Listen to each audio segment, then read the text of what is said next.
Good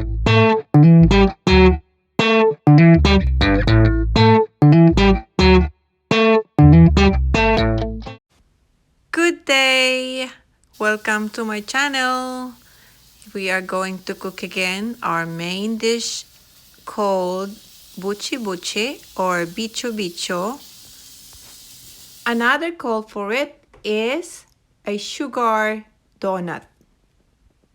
And I'm not gonna take it long. Let's make it. In the electric mixer, let's add 2 cups of flour and 2.5 cups of bread flour. Then let's add all the dry ingredients. Start from 1/4 cup of white sugar.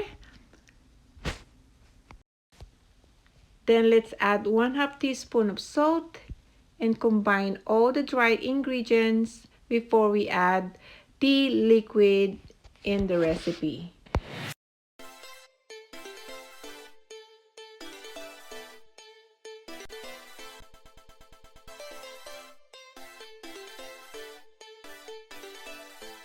Then we're going to add 1 pouch or 2 and 1/4 teaspoon of fast-acting dry yeast. If you don't have the fast-acting dry yeast, you can use the active yeast, but you have to dissolve it into a warm water or the liquid that is already measured in this recipe, and plus add a teaspoon of sugar to activate it. Okay, let's add 4 egg yolk, 1/2 cup melted butter, 1/2 cup water, and a 3/4 cup of milk. Okay, all the ingredients are combined. Let's mix it using our electric dough mixer.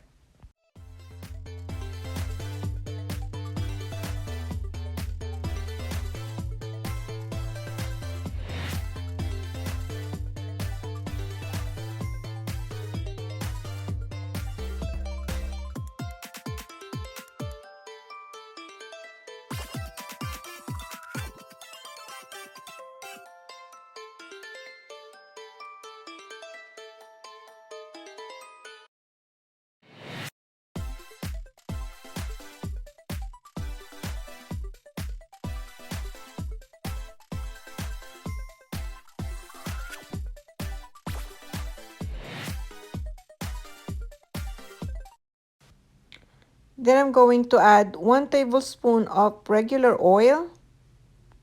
The reason I added oil is to become more elastic and to prevent from sticking to the mixing bowl.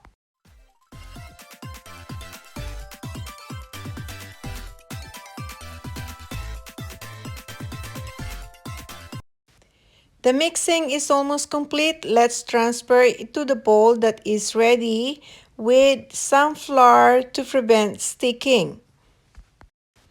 Then we are going to continue kneading it for a few minutes.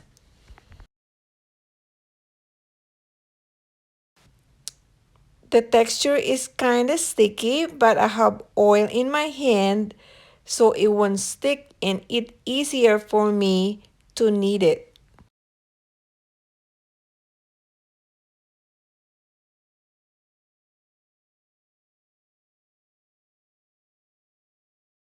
I like the texture.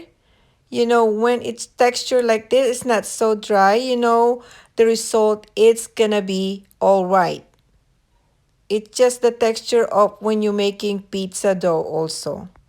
The kneading is complete. We are going to cover it until it dries for like an hour or depending the temperature in your area. This recipe, we don't need oven, especially those area that no oven, but you can use the frying pan or the deep casserole as long as you have enough oil. The first rice is done. Transfer it into the kneading pad and knead some more before we cut it into the size that we want for our BICHU-BICHU.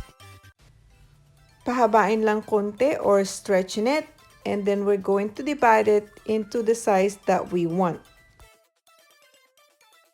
Everybody can do it. As long as you have the passion of cooking, you can use it for business, you can do it for your own, you can make it for the family gathering. It's up to you. As you can see it, I flatten it into the kneading pad. Then I cut it or slice it the size that I wanted. As you can see here, this slice is actually bigger size once it's rice. If you seen the picture at the beginning of this video, that's the actual size of these slices.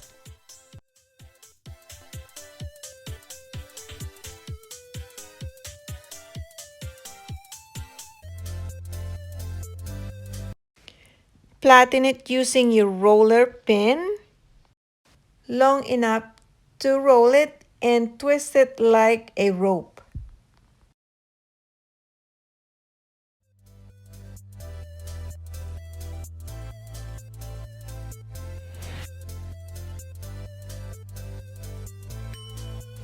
Once you form like a rope, just press at the end to seal it.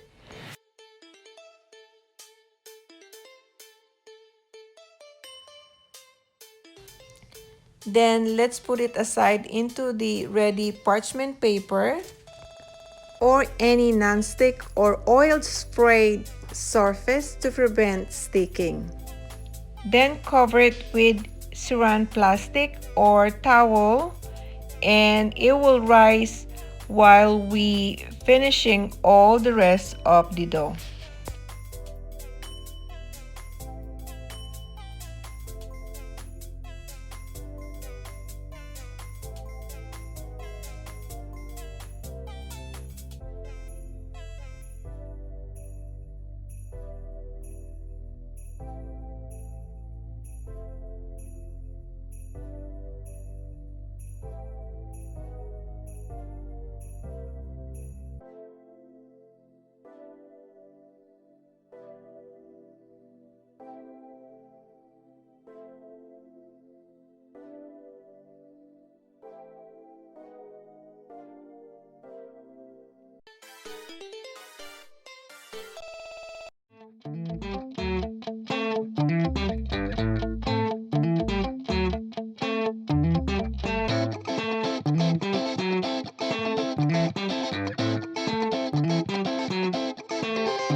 Our BICHU-BICHU is ready to fry.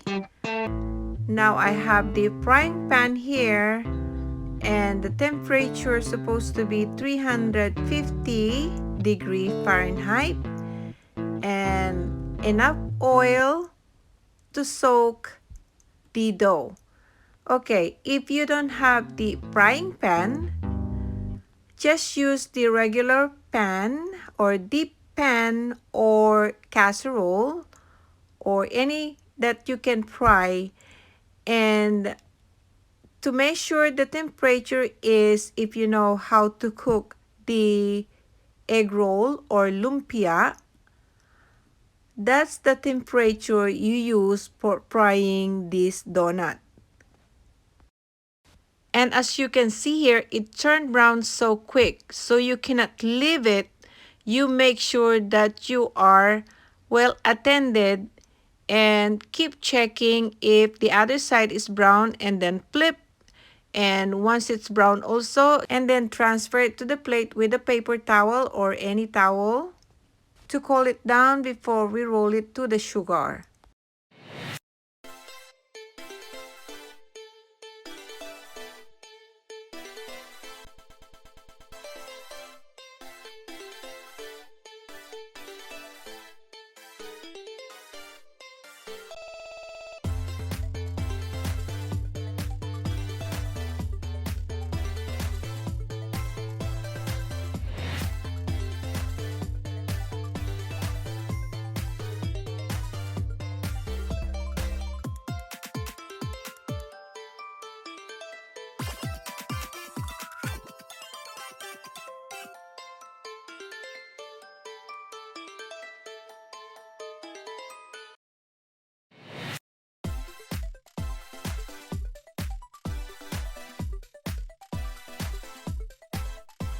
And here is the result of my BICHU-BICHU or sugar donut.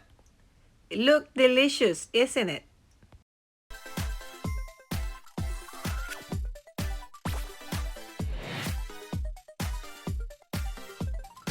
My BICHU-BICHU. Looks so good. Let's see.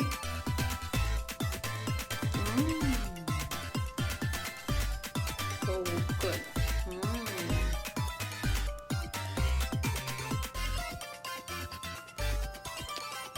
So perfect. You must try it. As always, thank you for watching.